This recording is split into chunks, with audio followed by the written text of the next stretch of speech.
What's up, everyone? Welcome back to the Raising Kids Pushing Weights podcast. This is episode number 2. I'm your host, Jeff Newman, and in this podcast, if you are new here, we're talking all about parenthood, health, fitness, nutrition, and all the struggles that come along with being a parent. I am a parent of 2 young girls who are under 2 years old. We have Peyton, who is 2 months away from turning 2, and Camden, who is just about 4 weeks old as of recording this podcast. So on today's episode, I have a little bit of structure here. So I'm going to go through a little bit of an intro, talk about, what's going on right now in my life in terms of fitness and nutrition and things like that. Some recent workouts that I've been doing, what I've liked, what my clients have liked, both at home and in the gym. And then we're going to talk about Thanksgiving, because Thanksgiving is coming up. So I want to talk over, some strategies going into Thanksgiving and the holiday season in general. Both being a parent and just being a normal person, because a lot of people struggle this time of year with health and fitness. So I want to give some tips around that. And at the end of today, I want to talk about, some stories of our past, some childhood memories of Thanksgiving. So let's hop in. So what's going on right now in our life is that, like I said, Camden is coming up on 4 weeks old in just a few days here. We've had family coming in and out. My dad just met her this past weekend. One of my sisters came up with her family.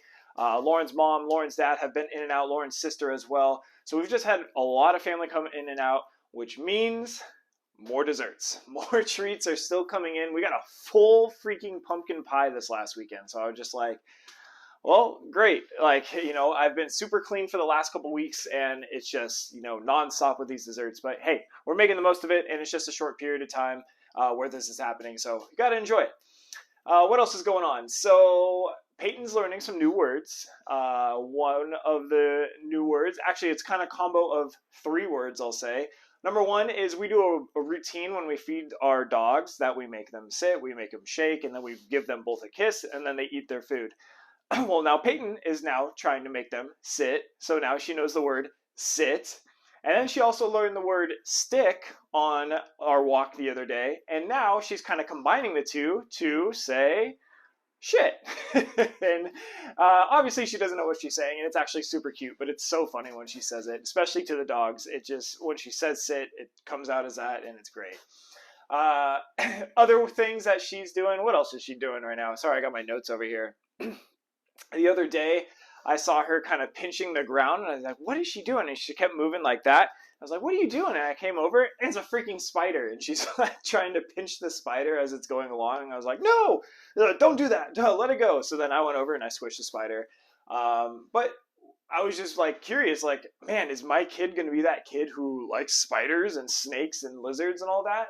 Or when does that fear actually develop? I don't even remember when my fear of like spiders, not that I have a fear, but like, I don't know. I don't remember when people get so scared of spiders and snakes and all that. So it's really interesting to see that an under 2-year-old obviously has no fear, doesn't really know what a spider does. So she's going along like trying to pinch it. I'm really curious to see when that fear starts happening though. What else is going on? Camden is definitely becoming more awake. The first couple weeks, that she was here, she slept a lot because she was 4 weeks early. Now, she's definitely more awake. She's definitely more awake at night. It's pretty funny. It's only been like 19 months since Peyton was at this stage. It's funny how quickly you forget. Obviously everyone says like, oh yeah, you're going to be tired and this and that. And it's like you still get sleep, but it's that interrupted sleep, and it eats at you. It definitely does. After a few days, you're like, man, I'm tired. Like, what's going on? And it's like, oh yeah, duh. I woke up 5 times last night. And obviously I'm doing a lot less than Lauren is, but still. So sleep, and definitely being that sleep deprivation, it definitely can get you, in terms of motivation. If you want to work out, sometimes that can shoot down the motivation, or even eating healthy. And especially when there's a freaking pumpkin pie in your fridge. Yeah, it's tough to stay motivated to not look at that pumpkin pie. But we're doing our best here. What else? Oh yeah, Peyton the other day, she was trying to help out. So she was trying to get Camden all comfy in her chair, and she took Camden's blanket and tucked it in and put it all on top of her, and then was tucking it into her sides there. It was really cute. And I don't know if she was trying to be helpful or she was trying to be like, smother you with a pillow type helpful. But it was pretty funny to see. So that's basically what's been going on in my life, with the girls, just watching them grow up, still struggling with sleep, still struggling with a bunch of sweets around the house, and it's not going to get much better because next week is Thanksgiving.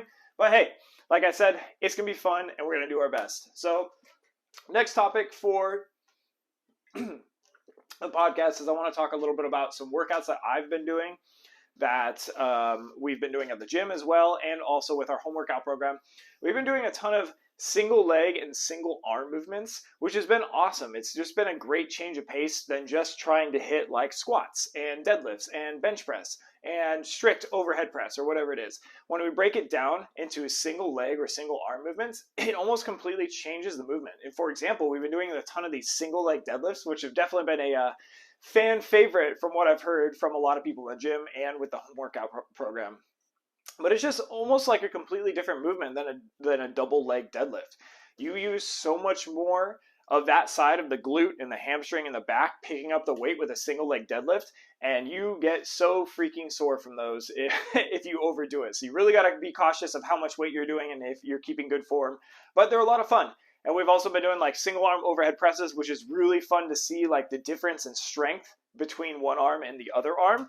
I always tell people to start with their what they think is their non-dominant arm, because that might be a little bit weaker. And if you start with your stronger arm and you get like, a set of 10 out with, let's say 30 pounds, you might not be able to do it with your non-dominant arm. So that's why we start with our weaker arm. And it's cool to see the differences and working on those differences over the last few weeks of trying to even out any sort of muscle imbalances there. So those have been fun. We've also been doing things like split squats, and then we have been adding in a bench press, but high reps, so like sets of 10, which is also fun to watch and kind of tough to judge because you can't make huge jumps or else those last few reps are really going to sneak up on you. So that's kind of what we've been doing in terms of our strength. Our conditioning has been fun too. We've been messing around with different formats. We've definitely had some good ones. If you keep up with me on social media, I'm sure you've seen some of the posts that I've had. So we've had some good workouts recently. We're going to continue it right into the holiday season. We always have a fun Thanksgiving workout that I will definitely post. It's a long one. It's a fun one. And then going into the holiday season, the Christmas season, there's definitely a few workouts coming up that I am looking forward to, both in the gym and with our home workout program. So yeah. Now, Thanksgiving is definitely a time, and it's kind of that unofficial start of the holiday season. I mean, I guess it's already started with like Halloween coming and going, but Thanksgiving is that time where motivation starts to go down for people. They have some events coming up, whether that's traveling or just having Thanksgiving, and then maybe the day after Thanksgiving, and maybe some holiday parties come up where that motivation goes down. Maybe they're missing some of their workouts, and it's that time of year where people are just like, you know what? Maybe I'll just take it seriously on January 1st. And it's very tempting to do that because of all the events you have coming up and because of how busy you are. But realistically, you have a lot of days left in November and in December to actually stick to a routine, get your workout in, and make the most of your nutrition so you don't go into January 1st with that extra holiday weight where you have some habits built ahead of time. So I just wanted to talk a little bit about the holiday season in terms of fitness and nutrition and my top 3 tips going into the holiday season to help you stay on track and not have to push it off till January 1st. So number 1 is to only eat treats that have meaning. And what I mean by that is that if there is a homemade pumpkin pie or homemade Christmas cookies or something special, like for me, eggnog is like pretty special for me. I try not to buy it all the time during December, but like that's pretty special to me, and it's something that I don't get the rest of the year. Or anything homemade, those are the treats that we're going to go for. In terms of other treats, like the stupid store-bought pumpkin pie that's sitting in my fridge right now, or like store-bought cookies, you can get those basically any time of year. Maybe not the pumpkin pie, but you get what I mean. It's less special. There's less meaning to that. If we just stick to treats and to foods that, maybe aren't the best for us, but that have meaning, that's going to be the best for us. So eliminate those store-bought brownies and store-bought cookies from your future meals and add in just the meaningful treats that are homemade. And that's a good way to balance some of the treats that are coming up.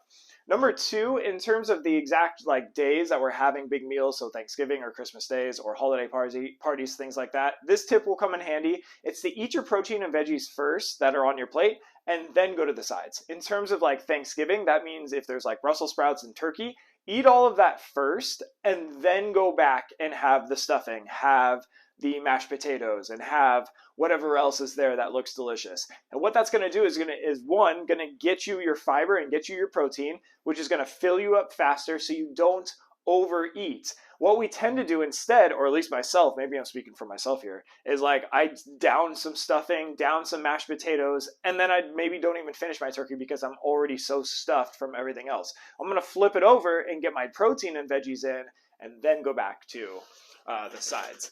And then number three is stick to a normal routine outside of nutrition as much as possible, meaning get your normal sleep, hydrate yourself. If you are big into hydration, maybe you're trying to aim for 80 to 100 ounces or more every single day. Stick to that. That's something that you can do. And then stick to an exercise routine as much as possible. Obviously, if you're traveling, that doesn't matter. You can still get in a body weight workout when you're traveling or at least going for a walk. Just trying to stay active to keep your routine. It's okay to take breaks. Like it's totally fine if you're traveling to like not have a full workout. But what we're trying to teach is keeping a routine and building that routine and building habits that last long term. And the way to do that is to keep up with that habit. So even if it's just a 10-minute workout, that's still building the habit of you showing up and committing to a workout. Same thing with water. It's still you committing yourself to drinking enough water. Same thing with sleep. And plus, you're going to feel a lot better.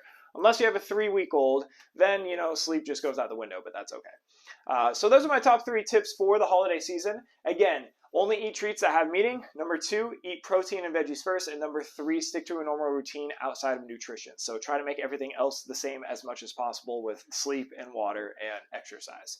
All right. That's that. And then last topic of today is I wanted to talk a little bit about my Thanksgivings growing up. We kind of, my parents are divorced.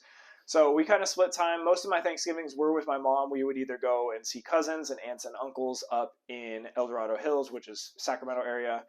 And they would do all the cooking there. Or we would have it at home. Sometimes I would go to my dad's as well.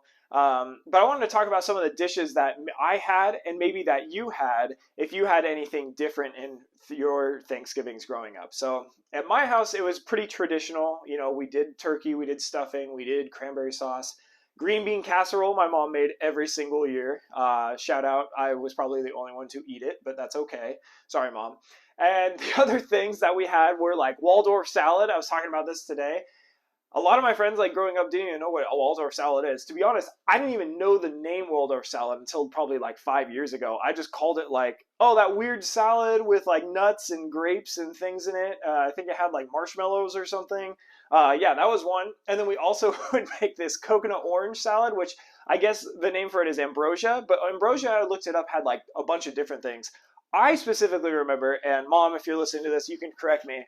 I specifically remember just doing mandarin oranges, coconut, and sour cream. And honestly, and maybe some marshmallows.